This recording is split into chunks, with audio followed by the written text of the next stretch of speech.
Hello everyone, আমি রিঙ্কি। আমার নতুন একটা ব্লগে আবার আপনাদেরকে একবার স্বাগত।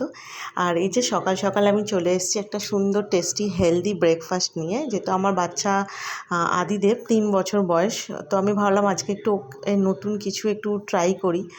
তো এই যে আমি সকালবেলা কিছুটা একটু চিড়ে আর কিছুটা সুজি আমি ভিজিয়ে রেখেছিলাম, আর মিক্সি জারে ওটাকে ব্লেন্ড করে নিয়েছি। আর দেখুন সামান্য একটু গাজর আর একটু বিট আমি গ্রেট করে নিয়েছি।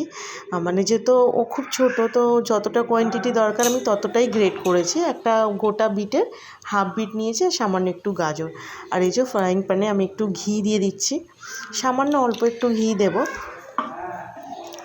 আর এই মানে ব্রেকফাস্টটা এতটাই ভালো যে তো আমি করে দেখলাম, আদিদেব খুব ভালোবেসেই খেয়েছে আর আমারও বেশ ভালো লাগলো। খুব শর্টকাটে আর খুব তাড়াতাড়ি একটা ভালো মানে ব্রেকফাস্ট তৈরি করতে পেরেছি, এবং এটা স্কুলেও বাচ্চাদের দিলে খুব ভালো হবে, অনেকক্ষণ পেটটা ভারী থাকবে। আর যেহেতু সব প্রোটিন যেহেতু খাওয়ার আছে, তো কোনো ভয়ের কিছু নেই। সকালবেলা এটা খেলে বেশ 3-4 ঘন্টা ভালোভাবেই বাচ্চা থেকে যাবে। আর এই যে আমি এই যেটা আমি করে রেখেছিলাম ব্যাটারটা, ওর মধ্যে আমি দিয়ে দিচ্ছি।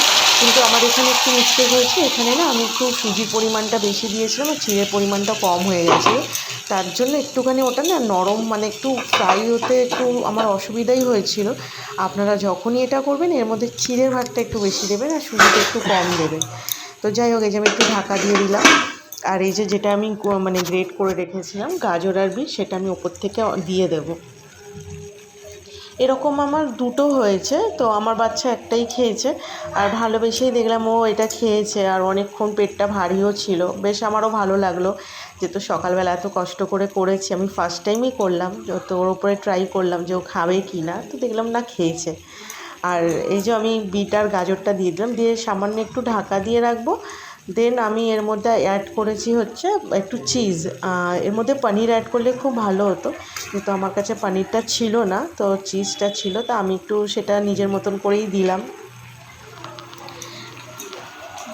তো চিজটা দেওয়ার পরে না একটু বেশ আঠা আঠা ভাব হয়ে গেছিলো, মানে একটু যেরকম হয় আর কি চিজে। এই যে দেখুন আমি সবজিটা দিয়ে দিলাম। আর এই যে স্লাইস চিজগুলো যেটা ছিল, আমি এর থেকে মানে একটা গোটার থেকে মানে হাফ আমি অ্যাড করেছি। আপনারা দেখুন, দেখতেই পাবেন।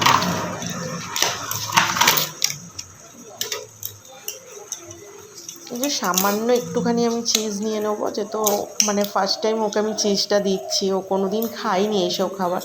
আর চিজটাতে একটু আঠা আঠা টাইপের, মানে একটু হয় না মানে স্ট্রেচেবল টাইপের একটা এই জিনিস হয়ে যায় না, জানি না ও খেতে পারবে কিনা, একটু ভয় ভয়ই ছিলাম, যেহেতু মুখের মধ্যে যদি জড়িয়ে যায় খুব অসুবিধা হবে। এই যে আমি চিজটা একটু দিয়ে দিয়েছি দেখুন।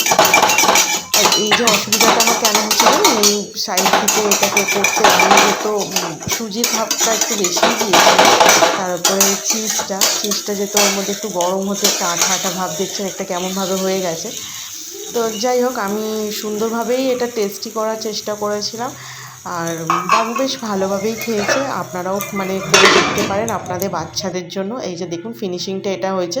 আমি এটা একটু না ডিপ ফ্রাই করিনি, হালকা জাস্ট একটু মানে নরম নরম করেছি যাতে বাবু খেতে পারে। কেমন হয়েছে জানাবেন।